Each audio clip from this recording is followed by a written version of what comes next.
Tinatanong sila ng maayos, hindi nila masagot ng diretso. Kasi nga po, nagsisinungaling. Kasi nga po, may pinaglilingkuran silang masters.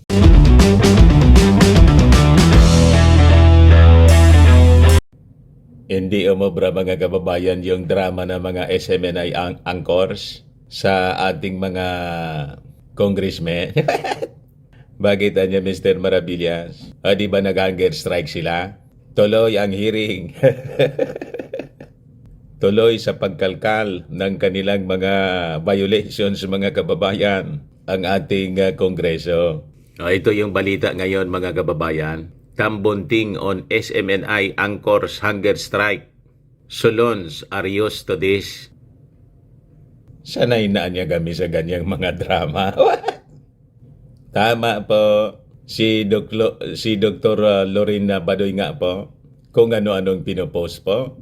Napakalayo sa issue na dapat nilang sinasagot. Simple man lang yung mga katanungan ng ating mga congressmen. Ngayon na inamin nila na yung 1.8 million pesos, a billion pala, 1.8 billion pesos na sabi travel expenses ni Martin Romualdez, hindi man na totoo. Sino yung nag-feed sa kanila ng balita, lalo kay Ka Eric?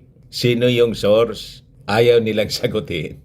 Kalaboso yung inabot nila mga kababayan. Si Doc Lorraine naman po, tinatanong kung sino yung mga sponsors. Ayon, booking na nagsisinungaling. Kulong din po. Kalaboso sila. Tapos, kung ano-anong mga propaganda yung kanilang pinagsasabi na malayo man po sa issue na dapat po na kanilang sinasagot. But before ko mga kababayan ibigay sa inyo yung full story, click subscribe muna dito sa ating YouTube channel and hit the notification bell para lagi po kayong updated sa mga kaganapan dito sa ating bansa. Huwag na rin po ninyo na-skip yung ating mga commercial ads para tuloy-tuloy lang ang pag-unlad ng bagong Pilipinas. Sa mga naghanap ng malinis and spacious fitness gym, punta lang po kayo sa aming Colossal Fitness Gym.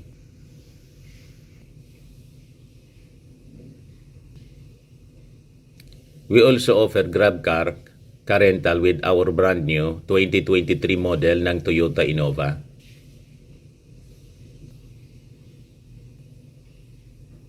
We also accept booking for those who are planning to travel via PAL, Cebu Pacific and other airline companies, local and international, and bills payment for Meralco Bills, PLDT, etc. Ang Colossal Fitness Gym is located at 3rd floor, Security Bank Building, Landco Business Park, Legazpi City, Albay.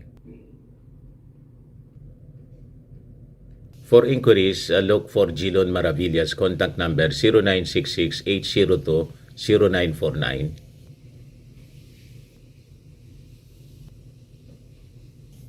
Ayos pa mga kababayan, ayos na ayos niya Mr. Maravillas.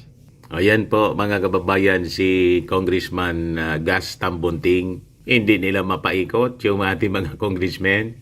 Sabi diyan, Parañaque 2nd District Representative Gas Tambunting has seemingly brushed off the hunger strike being carried out by SMNI program anchors Jeffrey Ka Eric Celis in Lorraine Badoy. Tinatanong sila ng maayos, hindi nila masagot ng diretso. Kasi nga po, nagsisinungaling. Kasi nga po, may pinaglilingkuran silang masters. At yung patron nila, sigurado, ang motibo mga kababayan, politika. Sabi nga natin, ang intensyon nila kasi, siraan po yung Kongreso.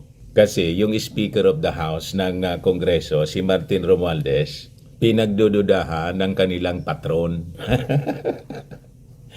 Sino ang yung patron? Yung patron nila, mga kababayan na pro-China, na may plano na tumakbo sa 2028 si Martin Romualdez, magiging kalaban ng kanilang patron. Yun man lang po ang motibo nito.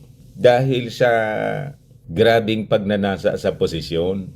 Ngayon, nagpagamit itong dalawang ito Of course, wala man silang magagawa. Mga phones man lang po ito, mga kababayan. Kasi yung kanilang patron, hawak sila sa liig. Ganon.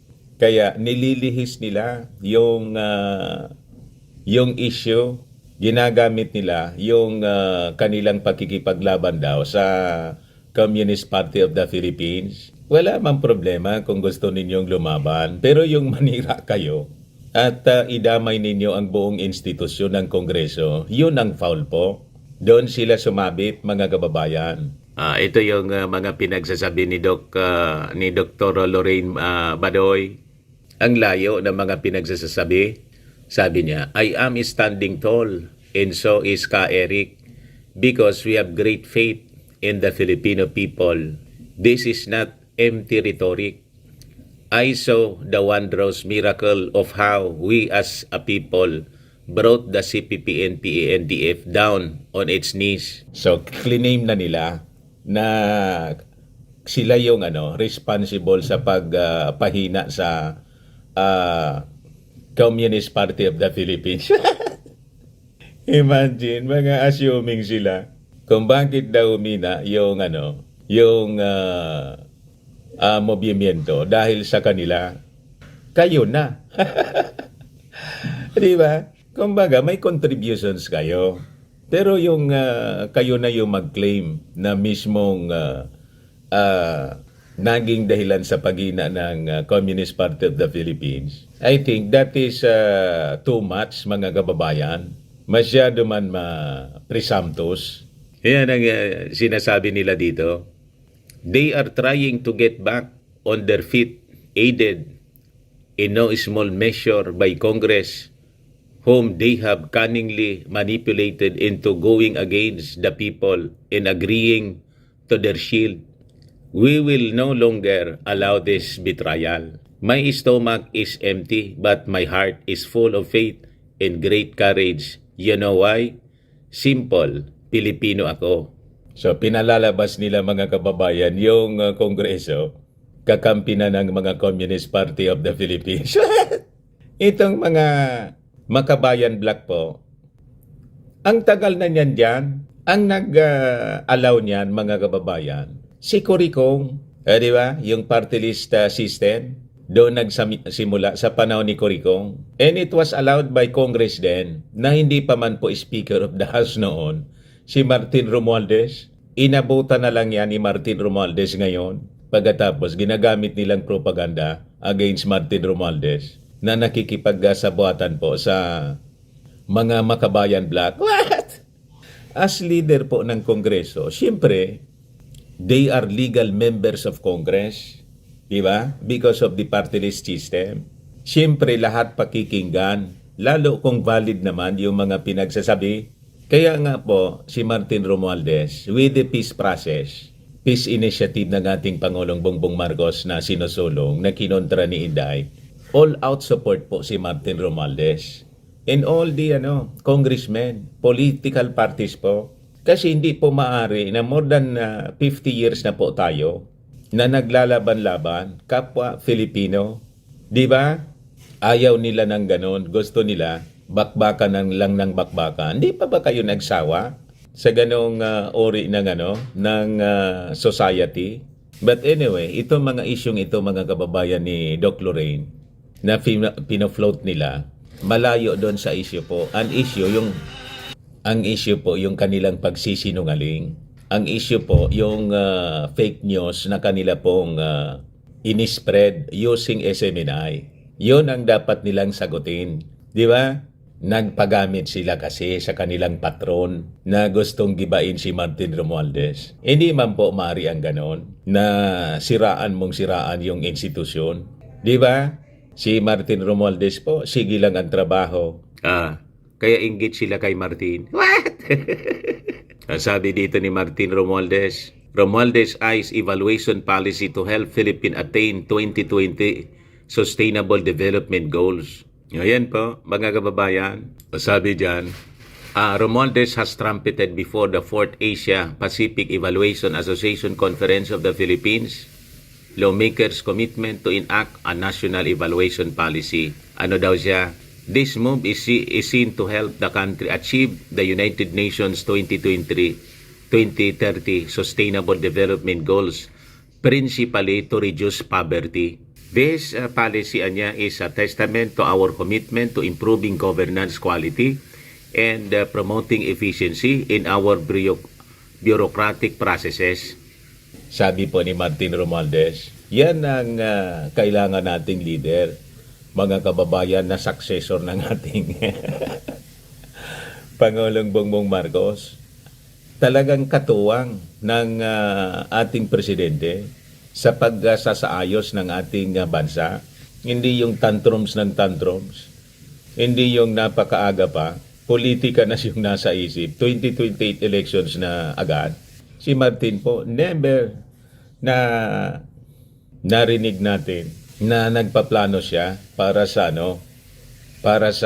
eleksyon, kahit nga po sa 2025 senatorial or congressional elections. Kasi nga po matagal pa. Pero itong mga patron ni Ka Eric at Badoy, 2028 presidential elections na po yung nasa tuktok. Nasira tuloy yung kanilang diskarte. Self-destruction po ang ginawa nila.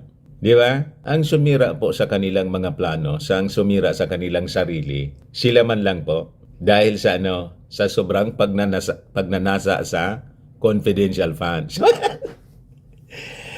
Di ba?